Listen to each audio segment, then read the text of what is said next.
চোরের আর কাজ কি? চোরের কাজই হলো রাত্রিবেলা লোকের বাড়ি চুরি করা। এরকম একটা রাত্রে এক চোর যথারীতি একজন গৃহস্থের বাড়িতে চুরি করতে গেল।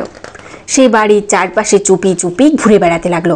কোন দিক দিয়ে বাড়ির ভেতরে ঢোকা সবচেয়ে নিরাপদ হবে সেটাই সে খুঁজে বের করতে লাগলো। এইভাবে ঘুরতে ঘুরতে বাড়ির চারপাশে একটা সময় তার চোখে পড়ল এই বাড়িতে একটা কুকুর রয়েছে। এই রে, সেরেছে, এক্ষুনি তো এই কুকুর চিৎকার করে উঠে তার প্রভুকে জাগিয়ে দেবে, তখন তো আর চোরের কার্যসিদ্ধি হবে না। এই ভেবে সেখানে থমকে গেল। আর তারপর সেই বাড়ি থেকে বেশ কিছুটা দূরে গাছের তলায় বসে এসে চিন্তা ভাবনা করতে লাগলো। কাছাকাছি যাচ্ছে না, কারণ কাছাকাছি গেলেই কুকুরটা ঘেউ ঘেউ করে চিৎকার করতে শুরু করে দেবে আর বাড়ির মালিক জেগে যাবে। আর যদি বাড়ির মালিক জেগে যায় তাহলে তো চোর কিছুতেই আর চুরি করতে পারবে না। এই ভেবেই সে ভাবতে লাগলো যে কুকুরটাকে আগে বশ করতে হবে, না হলে তো উদ্দেশ্য সিদ্ধ হবে না। একে চুপ করাতেই হবে। কি করা যায়, কি করা যায়, অনেকক্ষণ ধরে ভেবে ভেবে তারপরে তার মাথায় এলো মাংস খাওয়ালে এই কুকুরটা চুপ করে থাকবে, এ আর তখন চিৎকার করবে না।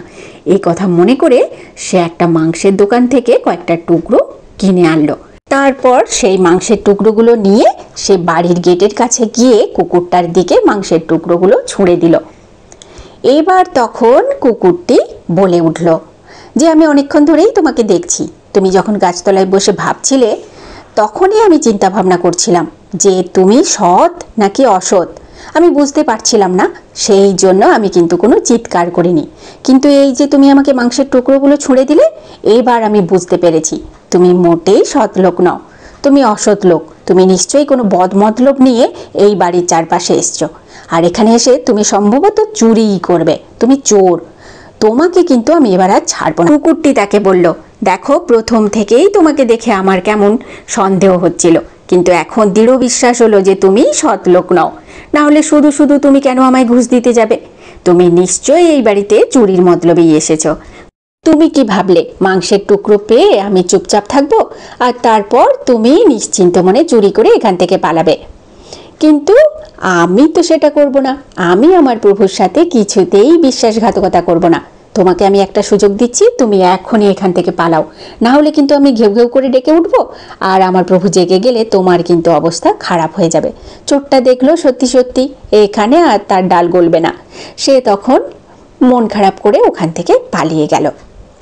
আসলেই কিন্তু ঘুষ দিতে উদ্যত লোকেরা কখনোই ভালো হয় না, তাদের মনে খারাপ অভিপ্রায় থাকে। এটা বোঝাতেই আজকের এই গল্প, চোর আর কুকুরের সুন্দর এই গল্পটা আসলে একটি পঞ্চতন্ত্রের শিক্ষামূলক গল্প। আজকের এই গল্পটা আর এই ভিডিওগুলো আপনাদের কেমন লাগলো অতি অবশ্যই লাইক কমেন্ট করে জানাবেন। আজকে তো এই পর্যন্তই। পরবর্তী ভিডিওতে আবার বেশ কিছু সুন্দর সুন্দর ভিডিওর সাথে সুন্দর কিছু গল্প নিয়ে চলে আসব। আর এখন টাটা, বাই বাই, ভালো থাকবেন সবাই।